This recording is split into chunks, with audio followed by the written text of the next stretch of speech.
اگر جمعہ کا خطبہ کوئی اور پڑھائے اور امامت کوئی اور کرے، یعنی کوئی مجبوری ہو، ورنہ اصول یہ ہے کہ جو خطبہ پڑھائے وہی نماز پڑھائے، لیکن ایک آدمی مجبوری ہے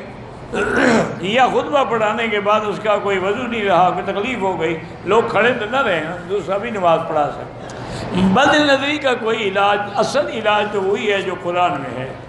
کہ کل المؤمنین یغضوا من ابصارہم، ایمان والوں سے کہو اپنی نظروں کو دبا کے رکھیں۔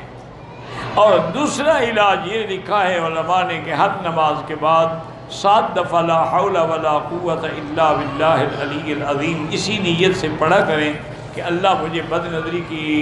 آفت سے بچائے۔ کہتے ہیں جی میں نے دیکھا ہے کہ سعودی لوگ جو ہیں لکڑی کا دھواں لیتے ہیں، ٹھیک ہے، یہ تو بخار ہے، عود کا بھی ہوتا ہے اور کئی بوٹیاں ہیں جن کا ہوتا ہے، اور یہ تو حضور کے زمانے سے چلا آ رہا ہے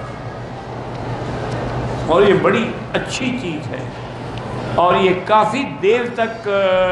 کپڑوں میں رہتی ہے۔